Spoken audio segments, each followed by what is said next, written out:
Good morning everyone.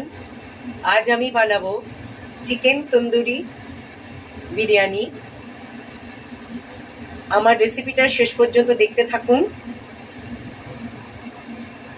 কেউ skip করবেন না।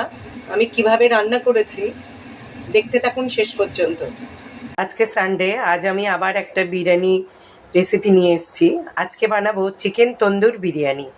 আপনারা শেষ পর্যন্ত দেখতে থাকবেন আমি কি পদ্ধতিতে রান্না করছি।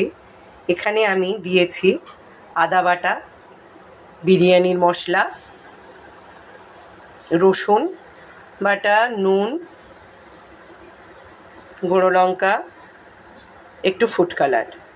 আর একদম হাতের কাছে যে মশলাগুলো আছে আমি সেগুলো দিয়েই বানাবো, কারণ তন্দুর মশলা এটা ওটা আমি কিছুই দেব না, একদম সিম্পলভাবেই বানাবো। এতেও অনেক টেস্ট হয়, শুধু রান্নার পদ্ধতির জন্য। আপনারা শেষ পর্যন্ত দেখতে থাকবেন। এটা আমি 1 ঘন্টা মেখে রেস্টে রেখে দেব। এখানে আমি কিন্তু আজকে নিয়েছি ম্যাক্সিমাম রানের পিস, এই দুটো এইগুলো আছে। দেখতে থাকবেন শেষ পর্যন্ত। একে একে আমি চিকেনগুলো এইভাবে ভাজা করে নেব। দেখতে থাকুন শেষ পর্যন্ত।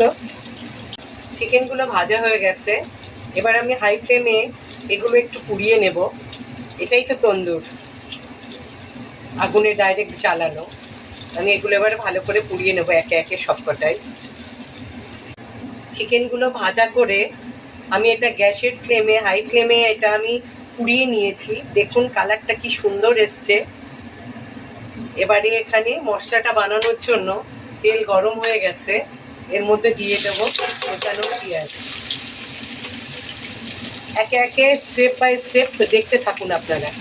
যে লাল হয়ে এসছে, এর মধ্যে আমি অল্প আদা, রসুন, গুঁড়ো লঙ্কা, একটু চিনি, ফুড কালার আর নুন দিয়ে দেব।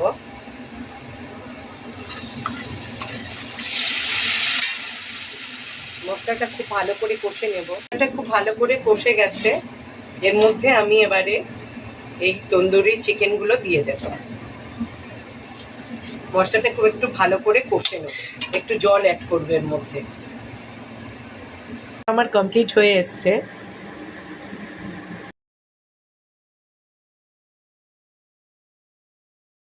বসিয়ে দিয়েছি সব বিরিয়ানির গোটা মশলা, নুন চিনি দিয়ে।